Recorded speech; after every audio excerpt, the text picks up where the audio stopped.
लोकसभा चुनाव 2024 संपन्न हो चुके हैं और अब वक्त है नई कैबिनेट के बनने का। तो नरेंद्र मोदी के शपथ लेने से पहले मोदी कैबिनेट के संभावित मंत्रियों के पास फोन भी पहुंचने लगे हैं। हालांकि अभी तक आधिकारिक रूप से कुछ भी साझा नहीं किया गया है, मगर सूत्रों के हवाले से खबरें आनी शुरू हो गई हैं। खबर है कि बीजेपी नेता पीयूष गोयल, राजनाथ सिंह, आरएलडी नेता जयंत चौधरी, अपना दल की अनुप्रिया पटेल, नितिन गडकरी, ज्योतिरादित्य सिंधिया, जेडीएस नेता कुमारस्वामी, एचएम के जीतन राम मांझी, एलजेपी के चीफ चिराग पासवान और जेडीयू नेता रामनाथ ठाकुर के पास फोन आया है और उन्होंने कैबिनेट की शपथ लेने की बात कही गई है।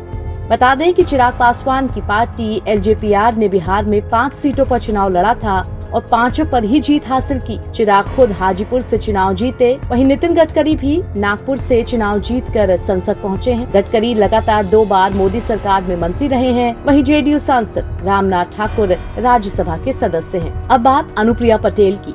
अनुप्रिया पटेल का अपना दल सोनेला, उसने उत्तर प्रदेश में 2 सीटों पर चुनाव लड़ा था, जिसमें से अनुप्रिया पटेल सिर्फ अपनी ही सीट बचा सकी। वहीं जीतन राम मांझी की पार्टी हिंदुस्तान आवाम मोर्चा सेकुलर के खाते में एनडीए की 1 सीट गई थी और इस 1 सीट पर उन्होंने खुद चुनाव लड़ा था और वो जीते भी। वहीं रालोद अध्यक्ष जयंत चौधरी की पार्टी को 2024 के लोकसभा चुनाव में 2 सीटें मिली थी और दोनों ही सीटों पर उनकी पार्टी विजयी रही है।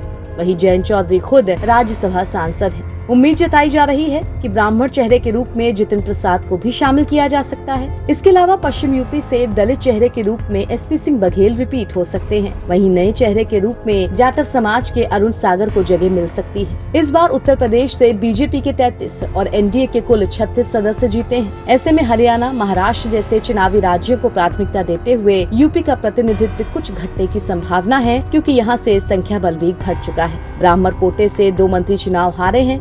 ऐसे में लक्ष्मीकांत वाजपेयी और डॉक्टर दिनेश शर्मा के अलावा डॉक्टर महेश शर्मा की दावेदारी भी शामिल है। लगातार चुनाव जीतने वाले पंकज चौधरी को फिर से रिपीट किया जा सकता है। कुर्मी कोटे से आरपीएन सिंह भी दौड़ में है। वहीं साक्षी महाराज, राजकुमार चाहर, सुरेंद्र नागर, कमलेश पासवान के नाम भी इस दौड़ में बताए जा रहे हैं। इसके अलावा बात अब दक्षिण की, तो टीडीपी के कोटे से भी 2 मंत्री मोदी कैबिनेट में शामिल हो सकते हैं। नरेंद्र मोदी शपथ ग्रहण समारोह से पहले नए मंत्रिपरिषद के सदस्यों के साथ अपने आवास 7 लोक कल्याण मार्ग पर मुलाकात करेंगे। शपथ ग्रहण समारोह के लिए राष्ट्रपति भवन में सभी तैयारियां पूरी कर ली गयी हैं। जब प्रधानमंत्री का शपथ ग्रहण चल रहा होगा, उस वक्त राजधानी दिल्ली और राष्ट्रपति भवन के आसपास सुरक्षा का एक अभेद चक्र बना होगा। अगले 2 दिन भारत की राजधानी नई दिल्ली का इलाका नो फ्लाइंग जोन रहेगा।